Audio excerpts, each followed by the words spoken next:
అదే కాలమందు వారణాసి పట్టణంలో మృగదానం అని చోట ఒక శ్రేష్ఠ కుమారుడు ఉన్నాడు. అతని పేరు యసుడు. చాలా సుకుమారుడు, చాలా సుందరుడు.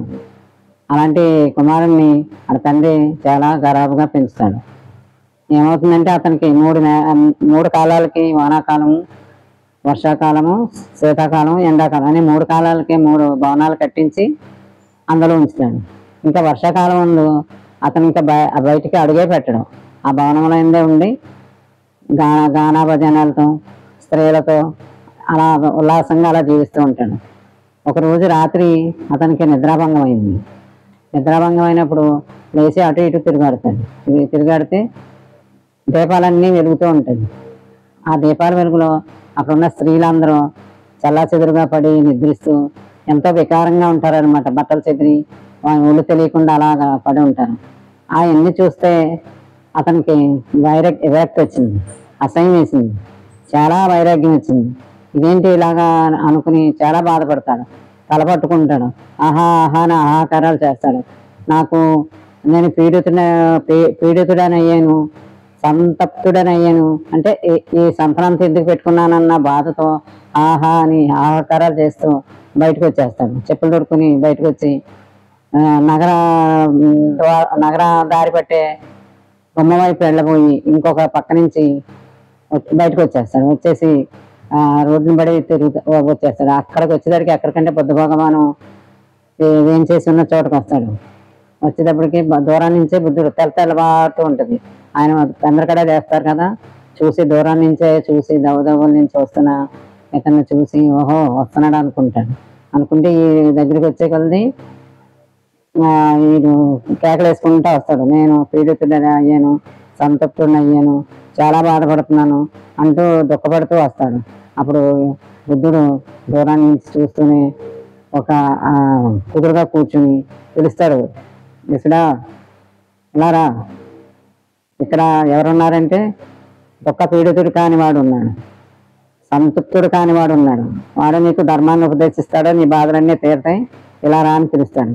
అతను ఏదో చల్లని నీడ దొరికినట్టు వచ్చి కూర్చుని భగవాన్కి నమస్కరించి ఒక చోట కూర్చొని చెప్పమంటాడు అనమాట. ఇలాగ ఈ విషయాలన్నీ చెప్తాడు. నాకు అన్నీ తెలుసున్నాయి, నేను వాటినన్నింటినీ దాటి వచ్చిన వాడిని, నీకు ధర్మం చెప్తానని 4 విధాల ధర్మాలు చెప్తాడు. దాన కథయు, శీల కథయు, ఇలాగా ఆర్య సత్యాన్ని అన్నిటినీ 4 విధాలుగా చెప్తాడు. చెప్తే అతనికి ఎంతో మనసు శ్రమించి సంతృప్తుడయ్యి చాలా మనసులోంచి బాధలన్నీ తీసేసి విరాగాలన్నీ పోయి అతని మనసుకి ధర్మం అన్నీ కూడా బుద్ధిని సమక్షంలో అతనికి ధర్మం అన్నీ తెలియకుండానే అతని మనసులో వికసించింది. ఆయన ఎదురుగుండా అంటే బుద్ధుడు ఎదురుగుండా ఉంటే ఆయన నోటితో చెప్పకపోయినా ఎవరికైనా సరే ధర్మం తెలియజేయబడదు. దాని నుంచి అలా ఉంటుంది అన్నమాట ప్రసారం. అప్పుడు బుద్ధుడు ఏం చేస్తాడు, నాయన నీకు ఈరోజు ధర్మాన్ని గురించి చెప్తాను అని చెప్తాడు అన్నమాట. ప్రకటించి చెప్తాడు, దాని లక్షణాలు చెప్తాడు, దుఃఖ నివారణ చెప్తాడు, దుఃఖాన్ని నిరోధాన్ని చెప్తాడు, అన్నిటినీ మనం అదే చెడ్డ కర్మలు చేసామనుకున్న దుష్ట ఫలితాలు ఎలా ఉంటాయో చెప్తాడు. ఇంకా ఏ కర్మలు చేయకూడదు అన్నీ చెప్తాడు అన్నమాట. సర్వము చెప్పి బోధించి అతన్ని సంతృప్తిని చేసి ఆయన దుఃఖాన్ని పోగొడతాడు. తర్వాత ఆ దుఃఖ